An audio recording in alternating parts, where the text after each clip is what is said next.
Radio Primavera, primera estación cristiana en el departamento. Radio Primavera. La estación de tu nueva vida.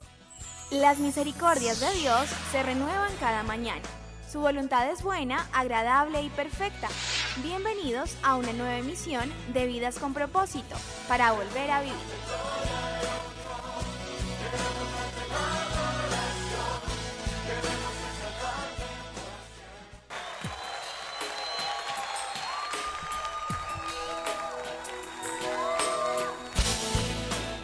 Si alguno dice que está en la luz, pero odia a su hermano, todavía está en la oscuridad.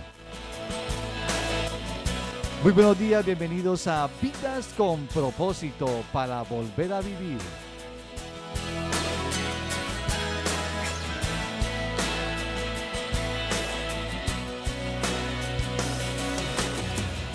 Tú nos creaste con un propósito. Muy buenos días a los oyentes de Vidas con Propósito, les habla Oscar Plata y también saludamos a los oyentes de Dial 1020 AM y por internet a través de radioprimavera.com. Hoy continuamos con la serie titulada Venciendo Nuestros Gigantes. Esta serie está compuesta de 4 importantes temas sobre esos gigantes que nos impiden vivir vidas con propósito. El primer tema visto la semana anterior es cómo enfrentar la soledad. Esta semana trataremos cómo vencer el odio. Así que, estimados oyentes, les animamos para que no se pierdan ninguno de estos temas. También lo invitamos para que escuche nuestros programas grabados en nuestro canal en YouTube. Usted nos puede encontrar colocando en el buscador de esta página Comunidad Vida con Propósito. Allí encontrará muchos de los temas que hemos compartido en Vidas con Propósito, como también los puede compartir en su muro de Facebook o enviándolo al correo electrónico de sus contactos. Esta es otra buena manera de compartir la palabra de Dios a través de las redes sociales. Estás escuchando Vidas con Propósito, para volver a vivir. Ahora vamos a entrar en materia para desarrollar el tema de hoy, ¿cómo vencer el odio? Nuestro invitado, como de costumbre, para responder a este interrogante es Ángelo Becerra, pastor de la comunidad Vida con Propósito de las Asambleas de Dios. Buenos días, Ángelo, y coméntenos a modo de introducción sobre el tema de hoy. Muy buenos días, Oscar, y buenos días a todos nuestros oyentes de Vidas con Propósito. Quisiera decir entonces, para responder su interrogante, que son 4 letras sencillas, que cuando se unen en el corazón del que las lleva adentro, con su verdadero significado, entonces forman el más terrible sentimiento que pueda tener el género humano: el deseo de matar o el deseo de que la otra persona no exista. ¿A qué estoy haciendo referencia? Al odio. Oscar, este es un gigante tan grande o más terrible que el gigante que vimos la semana pasada, ¿lo recuerda? Sí, el gigante de la soledad. El gigante de la soledad. Porque aunque la soledad lleva a su víctima quizás a quitarse la vida, el odio lleva a quitar la vida a otros. Y sería bueno recordar que fue el odio lo que llevó a Caín a asesinar a Abel. Fue el odio lo que incitó a Absalón a fraguar un plan para matar a su hermano Amnón. La Biblia es clara en mostrarnos que el odio es un mal que hace implacable a quien lo padece. Pero Ángelo, hay personas que sienten odio y no llegan al extremo de matar. Como usted dice, eso es correcto, no llegan, porque si tuvieran la oportunidad o no le temieran a una condena civil o a una condena celestial, hace rato que ya habrían cometido asesinato.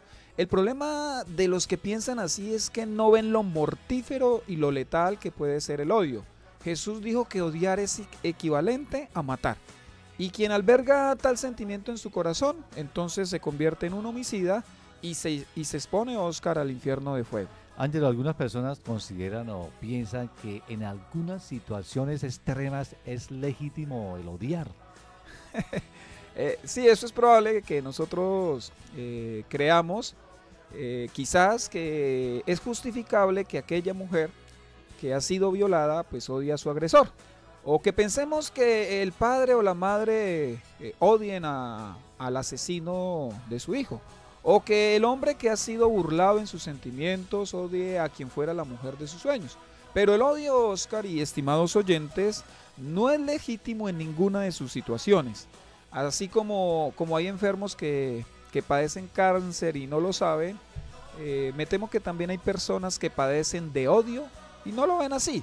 ¿Qué me dice Oscar de aquellas mujeres que desearían que su esposo estuviera muerto por el mal que les ha causado, porque quizás han sido violentadas, han sido maltratadas? O del hijo que anhela que su padre se encuentre con la muerte porque lo considera un papá inflexible o que le ha dañado su vida. O el empleado que también acaricia la idea de que su patrón fallezca para que se haga justicia por el maltrato que él ha recibido allí en su empresa. Estas personas, en últimas podríamos decir que también están padeciendo de odio, aunque quizás no lo saben. Alguien puede decir con justificación, ¿cómo no odiar a quien me ha hecho daño? ¿Cómo abstenernos de hacer justicia por nuestras propias manos? ¿Cómo actuar como si nada hubiera pasado cuando nos han herido profundamente? Pues no es odiando que nosotros lograremos vencer al enemigo, tal como lo diría Martin Luther King.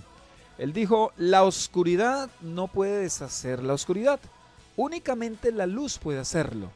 El odio nunca puede terminar el odio, únicamente el amor puede hacerlo. Si en verdad nosotros queremos enfrentar al gigante del odio y vencerlo, entonces debemos enfrentarlo a la manera de Dios. Y él dice enfáticamente, Romanos 12:21, no te dejes vencer por el mal, al contrario, vence el mal con el bien.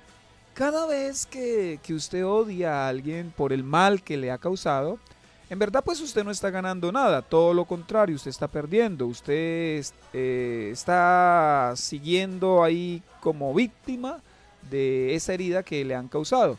Pero si en lugar de odiar usted decide amar, entonces usted se parecerá más a Jesús y no solo será libre usted mismo, sino que también va a liberar a su agresor. Entonces la solución, Oscar, que nos enseña el apóstol Pablo, es devolviendo bien por mal.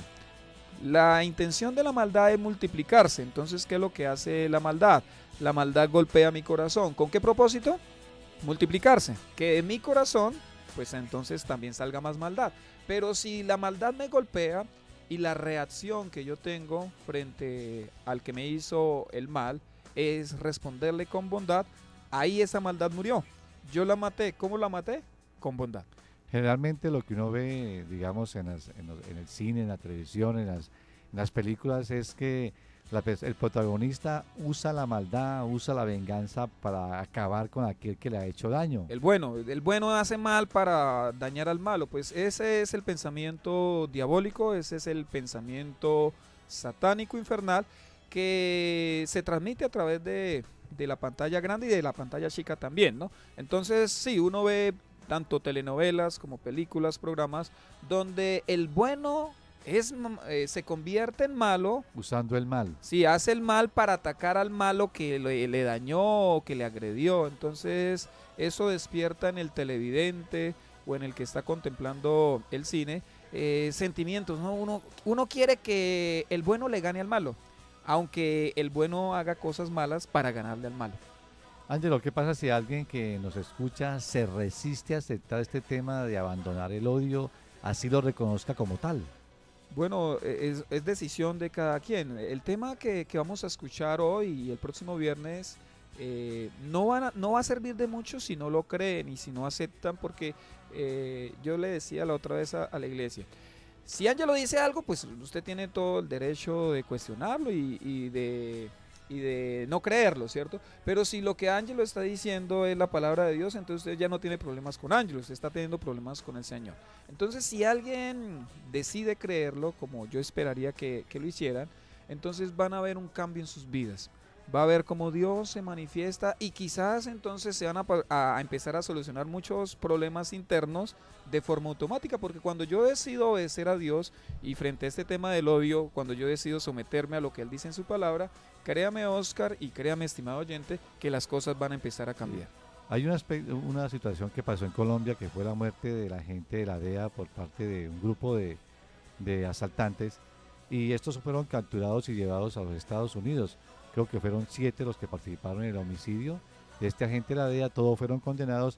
Y en las noticias observé que la mamá de este hombre, de este agente, que era su único hijo, estaba frente a aquellos que pues, mataron a su hijo, le quitaron su vida. Y ella le dijo al que cometió directamente el homicidio, le dijo que se pudra en el infierno. Acabaste con mi único hijo. Entonces vemos que para algunas personas, Ángelos, este tema de vencer el odio resulta sencillamente imposible. Sí, el odio por eso lo trajimos, Oscar, porque es un gigante fuerte. Es un gigante que extiende sus tentáculos y domina a las personas, les causa un gran mal en su interior. Y muchos, aunque de pronto saben que la solución es el perdón, que la solución es pasar por alto la ofensa, bueno, teóricamente tienen algunas respuestas correctas de cómo enfrentar el odio, ellos no son capaces de hacerlo. Quizás algunos de nuestros oyentes estén en esa misma condición de la que usted comentaba de esta señora y crean que es imposible y que lo que nosotros decimos, aunque son palabras bonitas, no son como fáciles de cumplir. Pero permítame mostrarle cómo vencer el odio. Hoy, bueno, y en los dos programas que estamos viendo vamos a ver tanto medicina preventiva como medicina curativa para sanar a las personas del odio.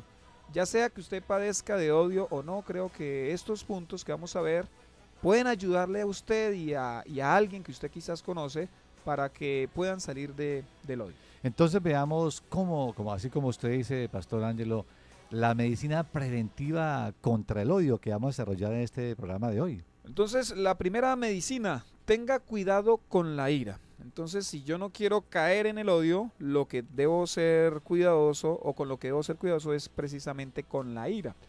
Dice Mateo 5:22, pero yo os digo que cualquiera que se enoje contra su hermano será culpable de juicio, y cualquiera que diga necio a su hermano será culpable ante el concilio, y cualquiera que le diga fatuo quedará expuesto al infierno de fuego.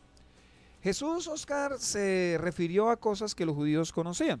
En este pasaje Jesús habla del tribunal de justicia, habla de un tribunal supremo y habla del infierno de fuego, para que los judíos que le están escuchando entendieran los grados de castigo que merecían las distintas clases de pecados acorde pues con esa gravedad. Quiero entonces, a partir del pasaje, dar 3 consejos para que usted, mi estimado oyente, aprenda a tener cuidado con su ira. El primer consejo es el siguiente: domínela. ¿Qué debe hacer con la ira usted? Dominarla. Dominarla, ¿cierto? Jesús dijo que todo el que siguiera enojado con su hermano sería responsable ante el juicio, ante el tribunal de justicia, o que era un tribunal local. Según la tradición judía, este tribunal se establecía en ciudades entre cuyos habitantes hubiera al menos unos 120 varones adultos. Los jueces que presidían dichos organismos tenían autoridad para dictar sentencia hasta en casos de asesinato, como lo dice Deuteronomio 6, 16, 18. Nombrarás jueces y funcionarios que juzguen con justicia al pueblo en cada una de las ciudades que el Señor tu Dios entregará a tus tribus. Por lo tanto, Oscar y estimados oyentes, Jesús mostró que quien abriga odio hacia un hermano, quien guarda ya odio en su corazón hacia un hermano, comete un pecado muy pero muy grave. ¿Cómo reacciona usted ante las provocaciones, apreciado oyente? ¿Se enoja con facilidad? ¿Le gusta guardar resentimientos? ¿Deja de hablarle a quien le ofende? Nosotros no tenemos un tribunal de justicia que nos juzgue por esas conductas. A nadie llevan a la cárcel por tener una simple ira, pero este es el inicio de grandes problemas en el futuro. Una simple ira puede desencadenar en un gran odio y hasta la muerte. Otro aspecto, Oscar, para continuar con el pasaje y tener cuidado con la ira, además de dominarla, ese es el siguiente: controle su lengua. Entonces, lo primero es que yo tengo que controlar mi ira, que es el sentimiento, ¿no? El sentimiento interno. Pero aparte de controlar mi ira, ese sentimiento interno, debo controlar también mi lengua. Porque Jesús a continuación dijo que la persona que se dirija a su hermano con la palabra necio será responsable ante el Tribunal Supremo. Si lo nota, Oscar, primero Jesús habla del que se enoja, ¿sí? La ira, sentimiento. Y después dice el que le dice a su hermano necio. Producto de esa ira. Correcto. Entonces, si yo no domino el sentimiento, ¿qué va a pasar? Voy a expresar palabras Fuertes. Hirientes. Hirientes a la otra persona. Esa palabra necio, que traduce Reina Valera, en el griego es rakak, R-H-A-K, rakak, que se traduce necio y significa, o es una palabra execrable de desdén. Significaría vacío, o cabeza hueca, o cabeza de chorlitos, como dicen por ahí. Se trata de un término injurioso que usaban los judíos del tiempo de Cristo. O sea, cuando un judío quería ofender a otro judío, ¿qué le decía? Racá. Usted es un racá. Usted es un necio. Cabeza hueca. En nuestro idioma sería otras palabras fuertes, ¿no? Que también utilizamos. Por consiguiente, aquí Jesús indicó, Oscar, que manifestar odio hacia un compañero con palabras de desprecio consistía en un pecado también muy grave. Tanto era así que el culpable no respondería ante un tribunal local, un tribunal pequeño, sino ante el Tribunal Supremo, que era el Sanedrín en pleno, que estaba constituido por 70 ancianos y escribas y estaba ubicado en Jerusalén. La ira, estimados oyentes, es como una pequeña bola de nieve en una cima que pronto empieza a descender. Poco a poco se va haciendo más grande. En la medida que desciende, más grande es y más grande es. Hay personas que saben guardar muy bien su odio, pero el odio es como una tableta de Alka-Seltzer en su boca. O se traga la solución o estalla. Razón tenía Salomón cuando escribió en Proverbios 26:26. Aunque trate de ocultar su odio, su maldad se descubrirá ante todos. ¿Cómo empieza a materializarse el odio? Generalmente las primeras manifestaciones tangibles de odio son las palabras soeces o palabras despectivas, como lo acabamos de mencionar. Cuando usted tiene odio hacia alguien, usted entonces no se dirige a la persona en buenos términos.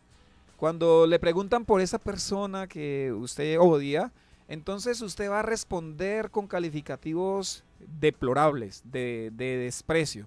Frases como ese tonto o esa tonta, ese es un inútil, ese es un inservible, esa no es lo que aparenta, de solo escuchar su nombre me dan náuseas, etcétera. Esas son palabras que podrían estar muy asociadas a raká en el griego, que utilizaban los judíos y que dañan obviamente a la persona, pero que me hacen a mí culpable delante de Dios. Controle su ira, domine su lengua, son dos consejos que se desprenden de Mateo 5:22 para tener cuidado con la ira.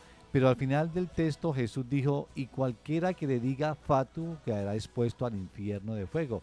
¿Qué significa esta expresión tan grave que lleva a la condenación? Bueno, antes de decirle qué significa la expresión, entonces le voy a dar el tercer consejo, que sale de Mateo 5:22.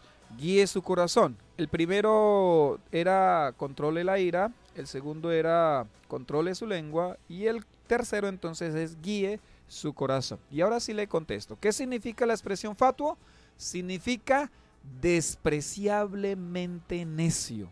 O sea, necio a la n potencia. La palabra podría significar a alguien desprovisto de valía moral, a un apóstata que se rebela contra Dios. Por tal razón, entonces, calificar a una persona, a un amigo o a un compañero de despreciablemente necio es como afirmar que tal persona, que esa persona merece el castigo eterno que se aplica a quienes se rebelan o se alzan contra Dios. Es decir, esa persona merece la condenación eterna. Es como si usted mandara con sus propias palabras a una persona al mismísimo infierno. Y desde el punto de vista de Jesús, desde el punto de vista divino, es en realidad el que pronuncia dicha condena quien merece esa severa sentencia. El que dice, ojalá que se vaya para el infierno, es el que merece irse para el infierno. En la nueva traducción viviente, o también llamada NTV, este texto de Mateo 5:22 dice así, pero yo digo, aun si te enojas con alguien, quedarás sujeto al juicio. Si llamas a alguien idiota, que es lo que usted hablaba de fatuo, corres peligro de que te lleven ante el tribunal. Y si maldices a alguien, corres peligro de caer en los fuegos del infierno. Entonces es mucho más clara la nueva traducción viviente, nos contextualiza cuál es la palabra raká, en nuestro idioma español. Entonces ahí dice claramente idiota, ¿no? Y también la segunda parte dice, cuando usted maldice a alguien, se está exponiendo al fuego del infierno. Esa maldición es desearle lo peor, desear la no existencia y desear que la gracia de Dios nunca alcance a esa persona. Tan grave que en nuestra sociedad se ha vuelto muy común. Sí. No vemos eso tan serio. ¿Cómo sigue evolucionando el odio? Bueno, el odio ciega tanto a quien lo padece que le hace creer que tiene entonces el derecho de condenar a su agresor. El odio es como si le diera facultades divinas a quien lo siente. O sea, el que tiene odio cree que tiene autorización para denigrar, para rebajar, para destruir a la otra persona con sus palabras. Quizás usted alguna vez ha dicho, ese o esa nunca cambiará. Mejor sería que no viviera más, ojalá Dios lo castigue. Esa persona ya no tiene remedio, algún día lo veré. Esa es la posición más peligrosa que nos lleva que nos inició Oscar con una simple ira. O sea, allá es donde va a desencadenar las iras pequeñas cuando nosotros no aprendemos a manejarlas. Por eso el tema pues es bastante delicado. ¿Cómo evitar que la ira nos domine? Yo creo que muchos se están preguntando este aspecto. Un consejo práctico, muy sencillo. Memorice un versículo y créalo con todo su corazón. Así que cada vez que alguien le ofenda y usted como que empieza a sentir ese malestar de la ofensa, recuerde por favor Proverbios 4:23. Grábeselo, téngalo ahí en su memoria. Por sobre todas las cosas, cuida tu corazón, porque de él mana la vida. Estamos en el dial 1020 AM y a través de internet en radioprimavera.com. Hoy en Vidas con Propósito, ¿cómo vencer el odio? Dentro de la medicina preventiva para no ser contagiado por el odio vimos, tenga cuidado con la ira, pues ella, si no la sabemos manejar, nos puede infectar de este mal destructor que es el odio. Pastor Ángelo, además de tener cuidado con la ira, ¿qué más debo tener en cuenta? Segundo antídoto, segunda medicina. No deje avanzar su disgusto. Se lo repito, no deje avanzar su disgusto. Y quiero leerles segundo libro de Samuel 13:22, dice así. Absalón por su parte no le dirigía la palabra a Amnón, pues lo odiaba por haber violado a su hermana Tamar. Una de las historias más dramáticas que revela la Biblia es esta, Oscar, la de Absalón. Absalón era un hombre muy apuesto, inteligente, además era príncipe de su natal Israel. Pero a pesar de todas estas características, Absalón tenía un problema. Él albergaba odio en su corazón. ¿Usted ha visto personas así, Oscar? Claro, es muy común cuando uno ha sido herido. Sí, hay personas que lo tienen todo en la vida, incluso hasta odio. Sí, lo tienen todo, hasta odio lo tienen ahí metido en su corazón. Resulta, Oscar y estimados oyentes, para contextualizar de dónde sale el versículo, que un medio hermano de Absalón y de Tamar, llamado Amnón, viola a Tamar. Absalón y Tamar son hermanos de padre y madre, pero David tuvo otro hijo con otra mujer y ese se llamaba Amnón. Amnón se enamora de Tamar y viola a su propia medio hermana. La Biblia dice que Absalón, cuando ve a su hermana con sus lamentos y con sus lloros por haber sido violada, le dice: guarda silencio, no digas nada. Debería haberlo denunciado Absalón, debería haber acudido al juicio, haber ido de pronto ante la corte del rey, que era su padre, su propio padre, para que se hiciera justicia, se aplicara la justicia sobre Amnón. Pero él no. ¿Él qué hizo? Él guardó silencio.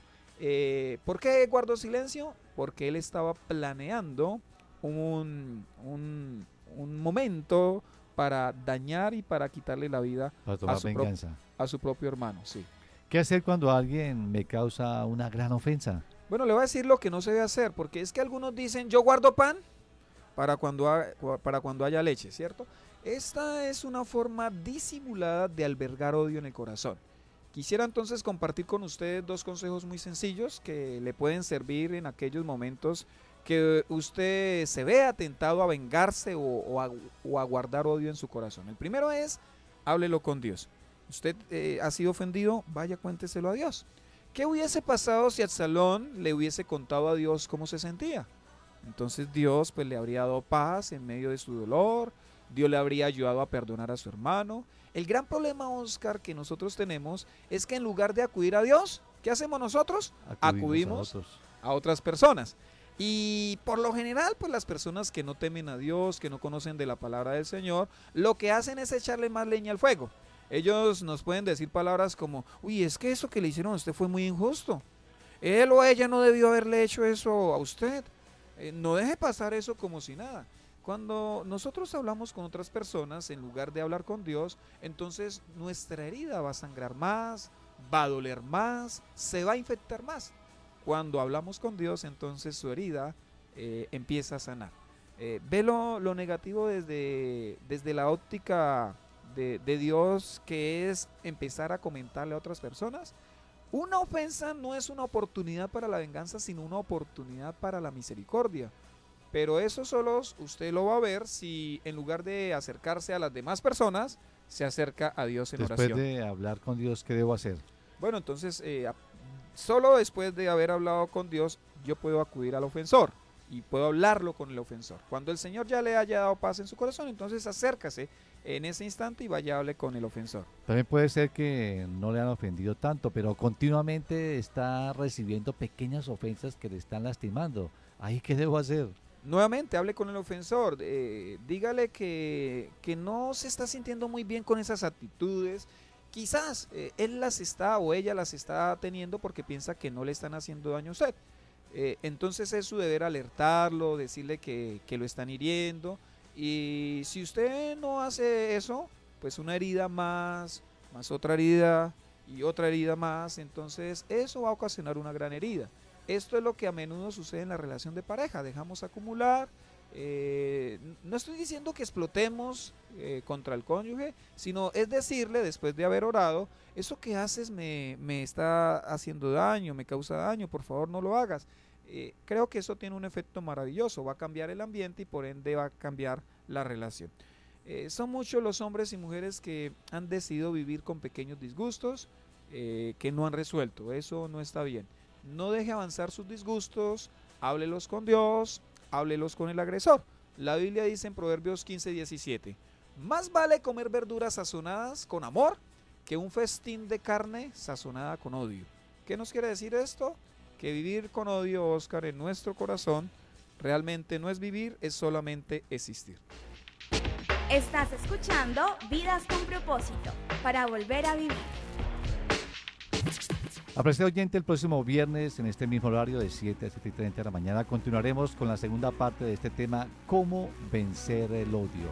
Así que gracias por escucharnos y les deseamos que pasen un día muy feliz.